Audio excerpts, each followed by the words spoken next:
Here we are again in Cretaceous America. But this time, it's different. Something is being chased.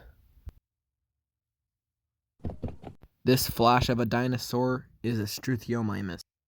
Although this ornithomimid can run fast, it can't outrun this T-Rex hunting it. This one, in fact, is the juvenile green T-Rex that we saw in the second episode. With the T-Rex's dagger-like teeth, it shreds through the ornithomimid, easily killing it.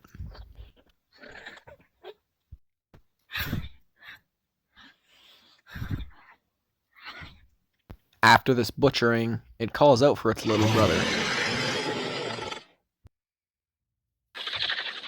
It responds with small chirps and little roars, clarifying to her bigger sister that he's quite hungry.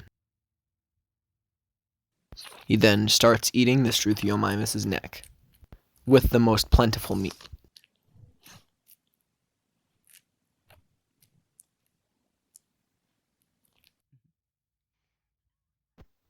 After her little brother's turn, she digs in.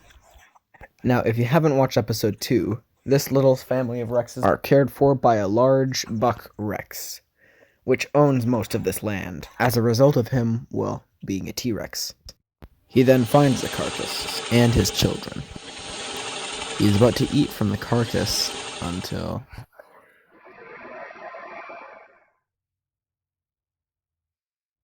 it appears it is an Oxalia, fresh from the tropical climate of Brazil. It is challenging the Rex for its food. Its slim and muscular build might aid it in this battle, for it's always the agile one that wins. Our opposing Rex then catches on and realizes it needs to fight. It roars back. They start throwing their weight around and bashing each other, mostly unsuccessfully, until the Oxalia secures a good grab on the Rex, stumbling down in the process and scratching it. After mutilating the sides of the Rex with scratches, he then flees, leaving the Oxalia with a new meal and more territory. This Oxalia lived in Brazil until it migrated due to unknown circumstances. It then spots a Styracosaur, another peaceful herbivore. The Oxalia says hello by giving it a cross-country field trip. Some time has passed now. It is noon. The Oxalia is still present in American soil. It has sat by the Styracosaur this entire time, eating what's left of its body. Although the Oxalia may look like a Spinosaur at first glance, there are a lot of differences, mainly about its teeth. We'll go into more depth with that in our Brazil video. It then starts to eat the Styracosaur again.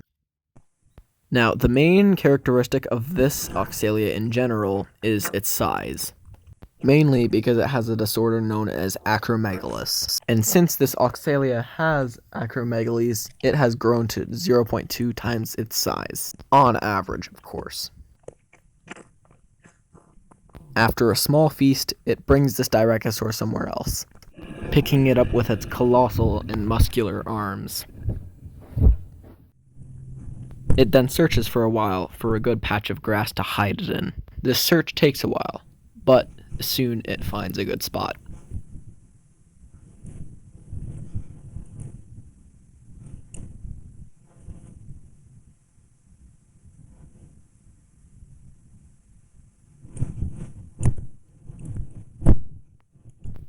It then finally finds a good spot to place it.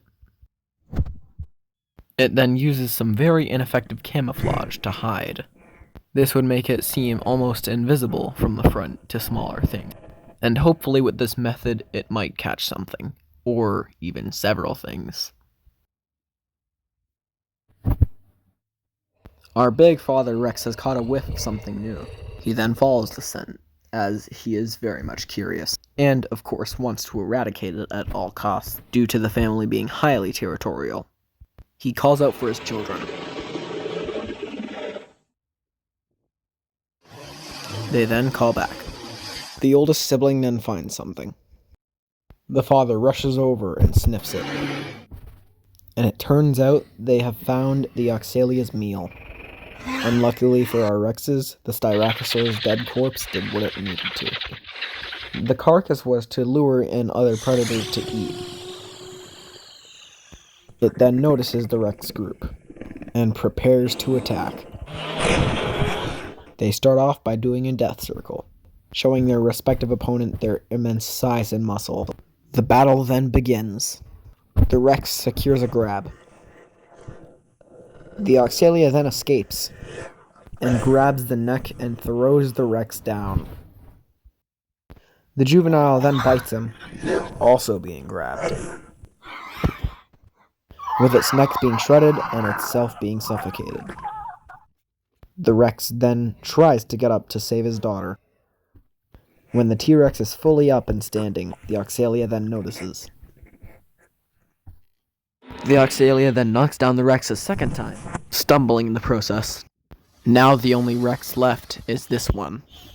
The youngest and most vulnerable is left to fend for himself. This baby Rex, which we will name Junior, is going to have a tough life.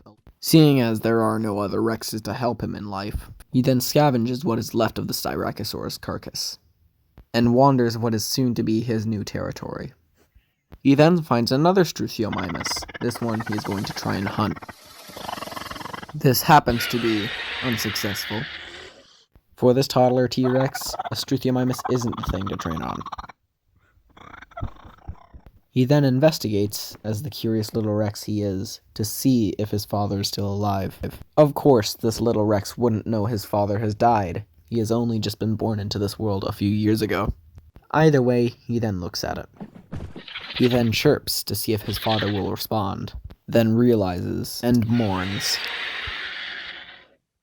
Junior will have no one to teach him how to live, or even survive. Let's hope in this cruel world he can stand a chance.